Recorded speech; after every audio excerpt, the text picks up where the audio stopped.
ipaglalaban mo yung pagmamahal mo para sa akin. Asahan mo na ipaglalaban ko din ang pagmamahal ko para sa iyo.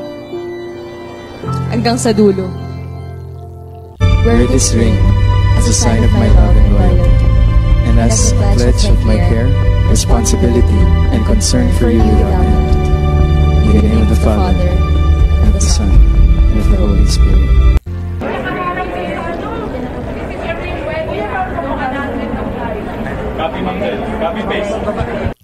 Welcome back, mga kaaldab. Ito po yung part 2, mga kaaldab, na kung saan nga po magtataka po kayo. Bakit nga po ba mga kaibigan ni Alden Richards, kaibigan, kapatid ni Maine Polkerson, ang nag-aayos nga po? Di po ba? Hindi naman po ito kasama sa part ng teleserye ng Aldab o Kalye serye. Pero kitang-kita nyo naman po at rinig na rinig naman po sa boses nila Maine Polkerson at Richard Polkerson, at ramdam na ramdaman naman po ninyo ang buong katotohanan. Sabi ko nga po sa inyo, dito sa channel ni Mr. Destiny, may kanya-kanya tayong opinion, may kanya-kanya tayong pananaw, di po ba? Wala naman pong pilitan at never naman po tayong namimilit, di po ba? Sabi ko nga po sa inyo sa channel ni Mr. Destiny, kung ano lang naman po ang latest, kung ano lang naman po ang trending, yun lang naman po yung binabalita natin, di po ba? Sa dami ng mga nagko-komento, sa dami na nagsasabi, hindi, fake news yan, wala naman pong problema, di po ba? Basta sa akin, masaya po ako, lalo na po sa mga pinapakita akong mga video, kahit sabihin na natin throwback lang yan, di po ba? Itong pagpapalipad ng paru-paro, kasama po pa ba yan sa part ng Kalye serye? Di po ba hindi na? May mga bagay-bagay nga po na marami talaga nagre-react. Alam mo, Mr. Destiny, may mga lapses sa palabas ng Kalye serye. May mga bagay-bagay na talagang magtatanong ka. May mga bagay-bagay na talaga mapapaisip ka. Di po ba? Pero gaya ng sinabi ko, may kanya-kanya tayong opinion.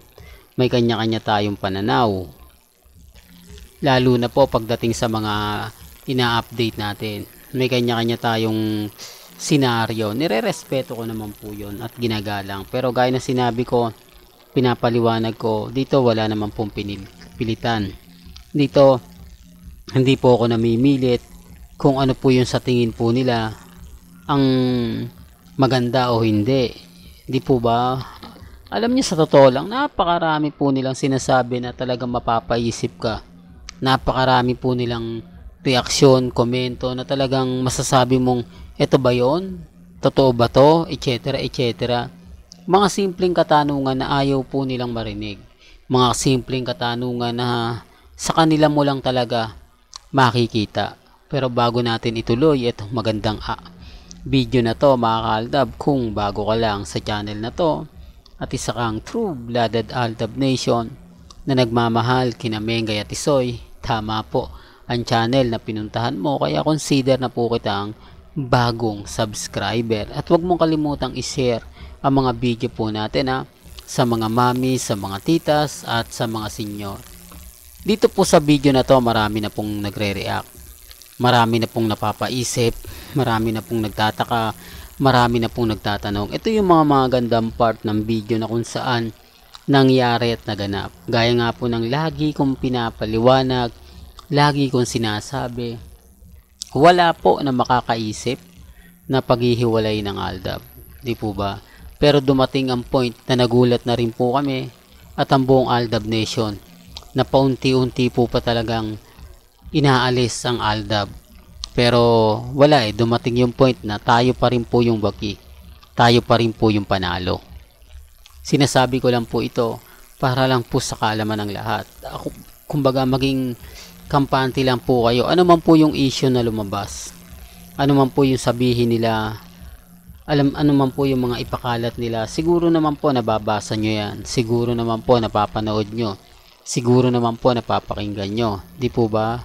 Pero ako, masaya po ako, pero ako, kampante po ako, di po ba? Sabihin naman po nila o hindi, sabihin naman nila na hindi, ganito ganyan, Mr. Destiny, relax lang po kayo, maging matatag, maging kampante. Sa dami ng mga bali-balita sa Instagram, sa Twitter, sa Facebook, ng mga nagsasabing, hindi, ganito ganyan, Mr. Destiny, move on ka na. Tapos na yung boxing, tanggapin nyo na yung katotohanan, talo na kayo. Tanggapin nyo na wala nang Aldab, tanggapin nyo na ganito ganyan, etc. etc. Di po ba? Sa ngayon, sabihin na natin sila yung wagi. Sa ngayon, sabihin na natin sila yung panalo. Pero darating ang point, tayo naman po magwawagi. Tayo naman po siguro ang sasampal po sa kanila. Di po ba? Hanggat wala pong nangyayaring hindi kaaya-aya sa pagitan po ng Aldab, maging matatag lang po kayo. Ang kagandahan naman po nito, kayo na nagsasabi na talagang iniiwasan naman ni Mengay na masaktan muli ang Aldab. Totoo naman po yun. Kita nyo naman po yung event na ginanap sa Clowns pa mismo. Kung matatandaan nyo, maraming tao ang nalungkot nang makita nga po sa Clowns o opening ng Clowns si Congressman Arjo, si Mengay, si Mayor Belmonte. Pero itong kagandahan po nito, wala po. Di po ba? Nakakalungkot po sa kanila pero masaya po yung Aldab na makita natin, mapanood natin na wala nga po doon si Congressman Arjo. Well, hindi ko to pinopromote. Sinasabi ko lang po sa inyo yung totoo. Sinasabi ko lang yung mangyayari at magaganap. Di po ba? Kaya nga po ako masaya. Kaya nga po ako kampante kasi alam ko sa mata ng mga ilang netizen, sa mata ng mga ilang viewers, depende na lang po sa mga magsasabi, depende na lang po sa mga magre-react. Di po ba?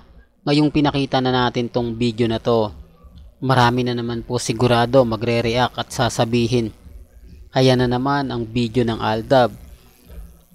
Matagal na yan. 2016 pa yan, Mr. Destiny. 2024 na. Hindi ka pa rin nakakapag-move on. Hindi ka pa rin nakaka-recover sa pagkawala ng Aldab. Hanggang ngayon, delulo ka pa rin. At yung mga mamis mo, mga lolas mo, titas mo, hanggang ngayon, naniniwala pa rin sa'yo. Hanggang ngayon, umaasa pa rin sila na may Aldab na kahit wala na, kahit mayroon ng relasyon, si Mengay at si Congressman Arjo. Sa bagay na ganyan, di ko po kayo masisisi kung bakit lagi nyong sinasabi yan. Kasi, kumbaga, hindi nyo rin po tanggap. Pare-parehas naman po tayo. Kami, kumbaga, sinasabi ko to dahil alam namin ang totoo. Darating din yung point, kami yung wagi. Hindi man ngayon, hindi man bukas. Di po ba? Malay nyo, bukas sa makalawa, Aldab naman po ang bida. Kami naman po ang pinag-uusapan. Di po ba?